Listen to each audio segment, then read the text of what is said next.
Sultan Murad, sultan yang masyhur ya. Beliau yang memiliki anak yang bernama Muhammad, dan Muhammad bin Murad terkenal. Beliaulah yang mendapatkan nasib yang luar biasa dari Allah diberikan kepada Sultan Muhammad Murad ini, karena beliau mendapatkan fadilah hadis Nabi SAW yang berbunyi, kalian pasti akan membebaskan Konstantinopel dari kekufuran, akan masuk Islam. Maka sebaik-baik pemimpin, ya pemimpin pada saat itu, dan sebaik-baik prajurit, prajurit yang sama bersama dengan dia. Dari zaman Utsman bin Affan, Ali bin Abi Thalib, dari zaman Yazid bin Muawiyah, banyak upaya-upaya dari pasukan muslimin menyerang Konstantinopel, tapi tidak pernah berhasil.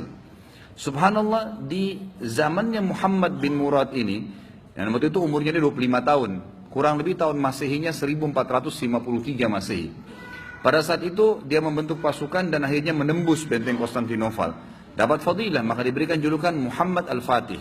Tapi bukan Muhammad bahasan kita, saya cuma tambahkan informasi itu. Ayahnya Sultan Murad.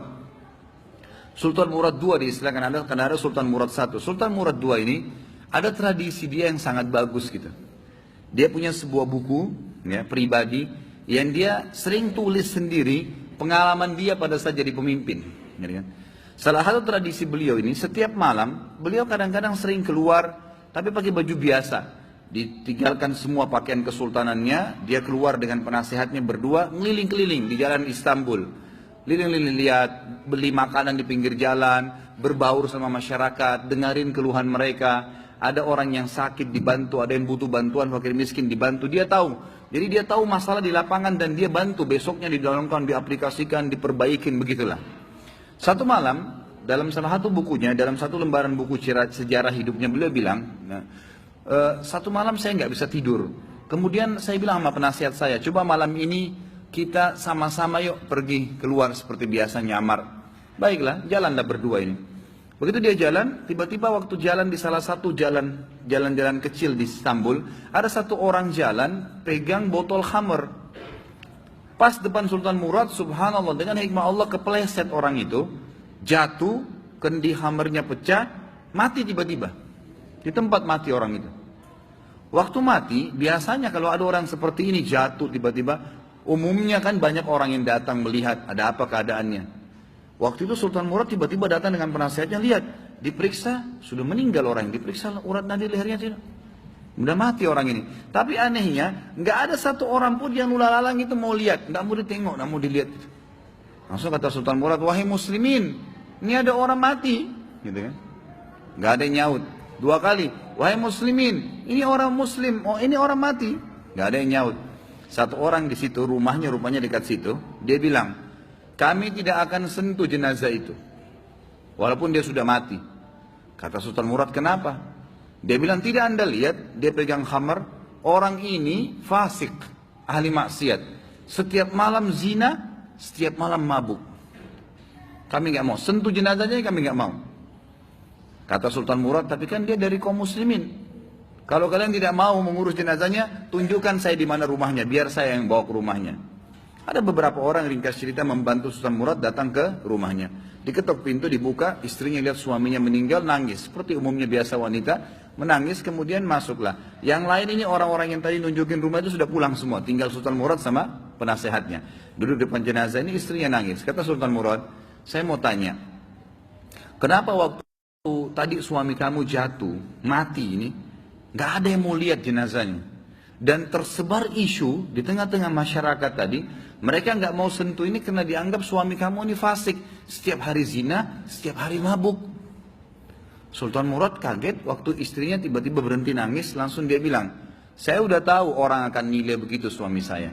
Tapi perlu anda tahu, suami saya ini bukan pezina, bukan orang mabuk. Sultan Murad bilang, bagaimana bisa? Jelas khamar di tangannya dia, kendinya pecah, saya lihat. Dia bawa khamar. Dan orang ini bukan satu dua orang memberikan kesaksian. Tidak ada satupun orang yang mau bantu jenazahnya.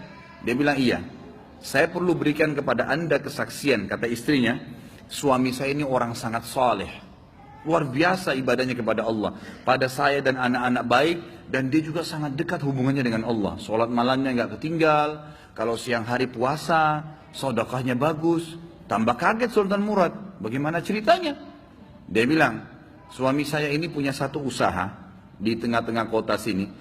Setiap hari hasil bisnisnya dia dibagi 3 keuntungannya. Sepertiga dibawa pulang ke rumah untuk saya pakai makan dan minum untuk anak-anak saya. Sepertiga lagi, sepertiga keuntungan diberikan botol khamr, berikan minuman keras. Dia bawa pulang ke rumah, dibuang di WC. Dia nggak minum, dibuang di WC. Terus dia bilang apa depan saya, kata istrinya, itu yang berikan kesaksian. Setelah dia buang, dia bilang, segala puji bagi Allah, minimal membuat saya mengurangi orang muslim yang mabuk hari ini. Terus sepertiga lagi yang tersisa, dia datangi tempat perzinahan, lalu dia bilang sama yang punya tempat perzinahan, ini berapa orang wanita di sini pezina? 10 orang. Berapa bayarannya kalau perempuan 1 malam sampai besok pagi dibayar? Kata si punya tempat sekian. Dikasih sama dia, sepertiga untungnya nih. 10 orang ini semua saya booking malam ini. Tutup tempat kalian. Ini sudah milik saya, sudah dapat uang kan? Gak ada perzinahan, tutup. Dia pulang ke rumahnya. Orang pikir, waktu dia masuk ke kios khamr, beli khamr, dia minum. Orang pikir waktu dia masuk tempat zina, dia berzina. Padahal sebenarnya dia malah suruh tutup. Dia pulang, kata istrinya, lalu dia bilang, segala puji bagi Allah yang minimal membuat saya malam ini memberhentikan beberapa anak muda muslim zina. Bayangkan, pernah gak kita terfikir buat perbuatan begini? Tidak terlintas. Tapi karena kedekatannya dengan Allah, Allah bukakan dia jalan ibadah yang tidak masuk di akal kita gitu. Lalu istrinya bilang, saya pernah bilang sama suami saya, kalau begini perilakumu, kapan kamu mati, nanti jenazah kamu gak diurus sama kaum muslimin. Ternyata terjadi, kata istrinya. Jenazahnya gak ada yang urus. Tapi waktu itu suami saya sempat senyum. Dan suami saya bilang, tenang aja hai istriku. Kalau saya mati, yang solati saya nanti khalifah, sultan, penasehatnya, dan juga seluruh ulama Istanbul.